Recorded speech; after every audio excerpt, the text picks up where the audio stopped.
दोस्तों नमस्कार। दोस्तों आज हम बात कर रहे हैं what is an garnishee order. कि गार्निश ऑर्डर क्या होता है, इसकी बात हम करने वाले हैं। तो गार्निश ऑर्डर एक कानूनी आदेश होता है जो कोर्ट द्वारा जारी किया जाता है। इसका मतलब यह है कि किसी व्यक्ति या संस्था जैसे बैंक या नियोक्ता को निर्देश दिया जाता है कि वे अपने पास मौजूद उस व्यक्ति के पैसे, वेतन या संपत्ति में से एक निश्चित राशि को रोक लें ताकि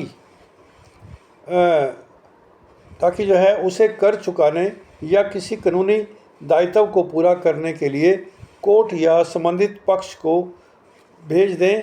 यह आमतौर पर तब होता है जब कोई व्यक्ति जो कर्जदार है अपने कर्ज या दायित्व को चुकाने में असमर्थ होता है और कोर्ट यह सुनिश्चित करता है कि कर्जदाता को उसका पैसा मिले। मान लो कोई व्यक्ति जो है बैंक में पैसा रखता है। मान लो कोई व्यक्ति बैंक में पैसा रखता है और उसका कर्ज बाकी है, तो कोर्ट बैंक को गार्निशी आदेश जारी कर सकता है जिसके तहत बैंक उस व्यक्ति के खाते से पैसा निकालकर कर्जदाता को देगा। अब इसकी कानूनी प्रक्रिया क्या है? यह आदेश सीपीसी 1908 की धारा 46 और ऑर्डर 21 नियम 46A से 461 के तहत भारत में लागू है। यह ऑर्डर तब जारी किया जाता है जब कोर्ट को लगता है कि कर्जदार की संपत्ति या आय से कर्ज की वसूली संभव है। गार्निशी ऑर्डर कैसे काम करता है?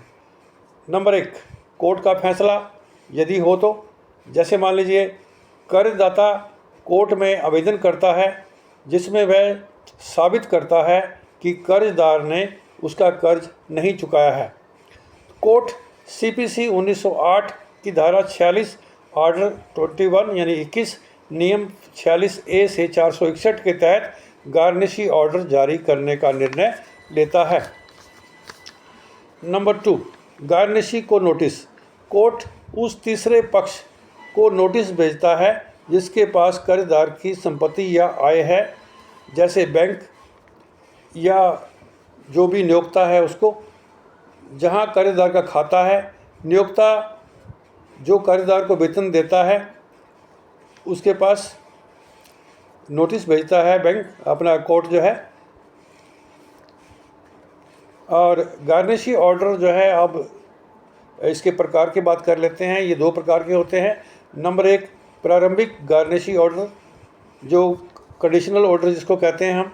यह पहला चरण होता है जिसमें गार्निशी को नोटिस दिया जाता है कि वह कर्जदार की संपत्ति या आय को रोके और कोर्ट में जवाब दे कि उसके पास कर्जदार की कितनी संपत्ति है। नंबर 2, निरपेक्ष गार्निशी ऑर्डर, जो एब्सोल्यूट ऑर्डर जिसको बोलते हैं हम लोग। अगर कोर्ट संतुष्ट हो जाता है तो वह गार्निशी को आदेश देता है कि वह रोकी गई राशि को कर्जदाता को हस्तांतरित कर दे। अब राशि की वसूली कैसे की जाती है? बैंक या नियोक्ता कर्जदार की संपत्ति या आय से निर्दिष्ट राशि को कर्जदाता को हस्तांतरित कर देता है। मान लो कर्जदार का बैंक खाते में 50,000 रुपये हैं और कर्ज 30,000 रुपये है, तो कोर्ट बैंक को आदेश दे सकता है कि वह 30,000 रुपये कर्जदाता को दे दे। अब इसकी सीमाएं क्या है, लिमिटेशन क्या हैं? कुछ राशि या गार्निशी ऑर्डर से छूट प्राप्त होती है, जैसे न्यूनतम वेतन का हिस्सा जो कर्जदार के जीवन यापन के लिए ज़रूरी होता है। तो वो हिस्सा तो ये छोड़ देते हैं और बाकी वाला जो है वो कर्जदार को लुटा दिया जाता है। और अब आ जाता है नंबर 2, सामाजिक सुरक्षा लाभ या कुछ सरकारी पेंशन। कोर्ट यह सुनिश्चित करता है कि कर्जदार के मूल अधिकारों का हनन ना हो। ऐसा ना हो कि यदि वो पेंशनर है तो सारी पेंशन ही उसकी रोक दी जाए कि भाई जिससे कर्ज ले रखा है उसको वापस की जाए। तो ऐसा नहीं है, क्योंकि उसको कोर्ट को ध्यान रखना पड़ता है कि उसके परिवार भी है, उसके बच्चे भी हैं, और उनको जीवन यापन में मुश्किल ना हो, और बाकी का पैसा जो है, जो बचता है, जो फालतू लगता है कोर्ट को, वो वापस लौटाने की बात करता है कर्जदार को। मान लो राम ने शाम से 1 लाख रुपए उधार लिए और चुका नहीं पाया। शाम कोर्ट जाता है और कोर्ट राम के बैंक को गार्निशी ऑर्डर जारी करता है।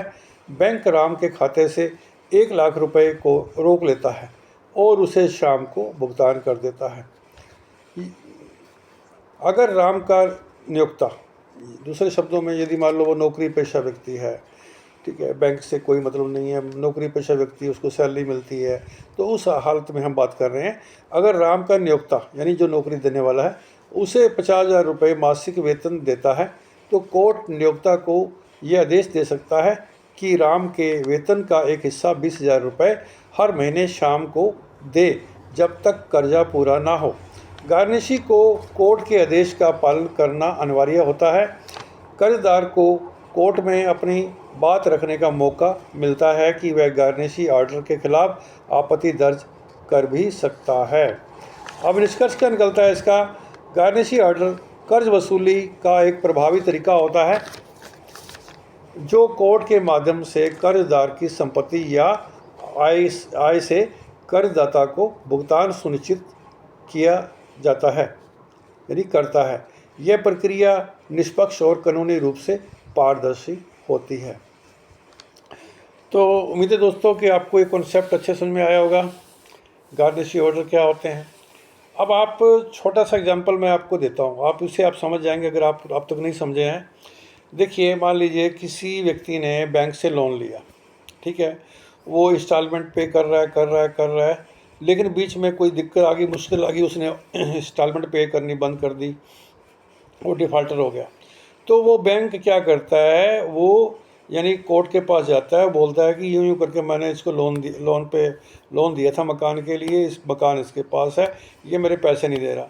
तो फिर कोर्ट जो है ऑर्डर देता है उस व्यक्ति को कि भैया या तो पैसे दे दो या फिर तुम्हारी संपत्ति को कुर्क कर लिया जाएगा। तो संबंधित जो डेट आती है उसके ऊपर बहुत सारे अधिकारी आ जाते हैं, उस प्रॉपर्टी की बोली लगाई जाती है और जितना पैसा वसूल करना होता है बैंक ने उतना बैंक को मिल जाता है। बाकी जो फालतू पैसा होता है वो ओनर को मिल जाता है, जिसके नाम वो प्रॉपर्टी थी जो लोन नहीं चुकता कर पाया। ठीक है, तो उम्मीद है कि आपको ये अच्छे समझ में आ गया होगा ये गार्निशी ऑर्डर क्या होते हैं।